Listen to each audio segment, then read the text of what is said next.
นอนนอนนี่แปลสวัสดีครับทุกคนนะครับได้เจอกันอีกแล้วนะครับสุดสัปดาห์นี้ต่ออกนี้บรรจุคณีสายจิตทำไมตีท้ายทางนี้ได้ขยมก็มีปีภาษาไทยงี้ได้ประปราประจำทั้งไงสำหรับเนี่ยได้เรียนนำบงกูแต่แจ้งนึงกูแต่ดึงเจิงกูมาคาดเป็นเวลายุต่อตามด้านศึกษาต่างออกนี้ต่อโอเคเปียติมุ้ยอันท้านอนนอนนอนนี่แปลថាគេងឬក៏ដេកណាអូខេពាក្យទី2អានថាទឿនទឿន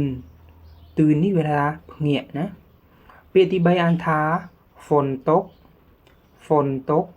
แปลថាភ្លៀងធ្លាក់ពាក្យទី4អានថាแดดออกแดดออกแดดออกនេះแปลថាថ្ងៃរះពាក្យទី5អានថាหนาวหนาวแปลថាត្រជាក់ពាក្យទី6អានថាฤดูร้อนฤดูร้อนฤดูร้อนនេះแปลថារដូវក្តៅពាក្យទី7អានថារដូវฝนរដូវฝนរដូវភ្លៀងធ្លាក់ណាតោះបន្តមកទៀតពាក្យទី8អានថារដូវหนาวរដូវหนาว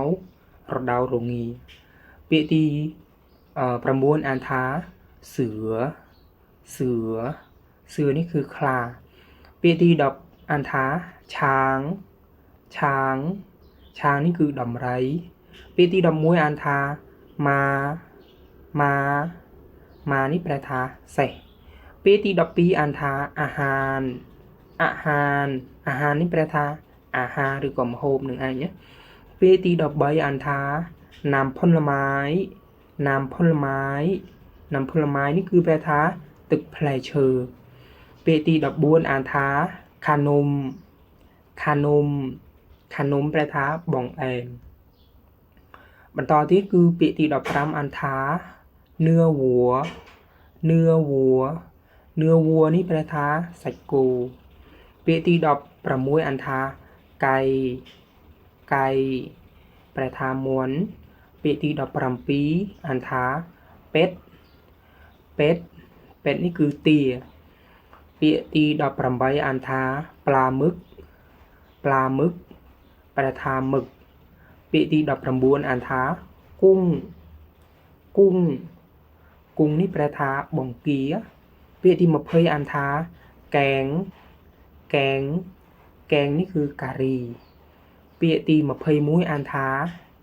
ยำยำยำนี่แปลថាញោមโอเคต่อไปนะครับពាក្យទី22អានថាพักพักพักនេះแปลថាបន្លែពាក្យទី23អានថាผลไม้ผลไม้ผลไม้นี่คือแปลថាផ្លែឈើពាក្យទី24អានថាกล้วยกล้วยกล้วยนี่แปลថាចេកពាក្យទី25អានថាម៉ាក់មួងម៉ាក់មួងម៉ាក់មួងនេះแปลថាស្វាយពាក្យទី26អានថាแตงโมแตงโมแตงโมนี่คือផ្លែអោលពាក្យទី27អានថាส้มส้ม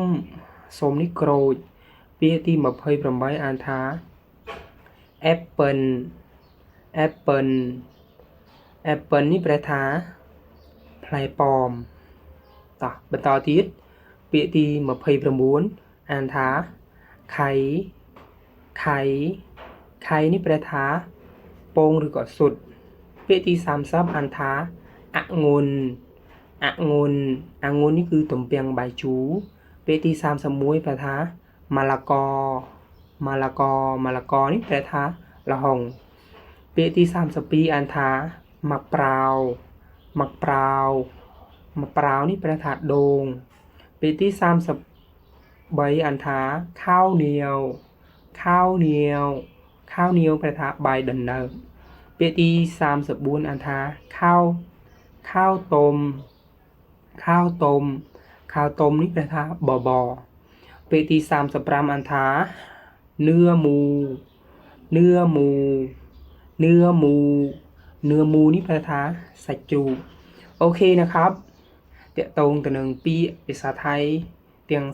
37ក៏ដល់ទីបញ្ចប់ហើយអញ្ចឹងជួបគ្នានៅវីដេអូក្រោយជាបន្តទៀតអូខេครับสวัสดีครับเจอกันคลิปหน้านะครับขอบคุณมากนะครับ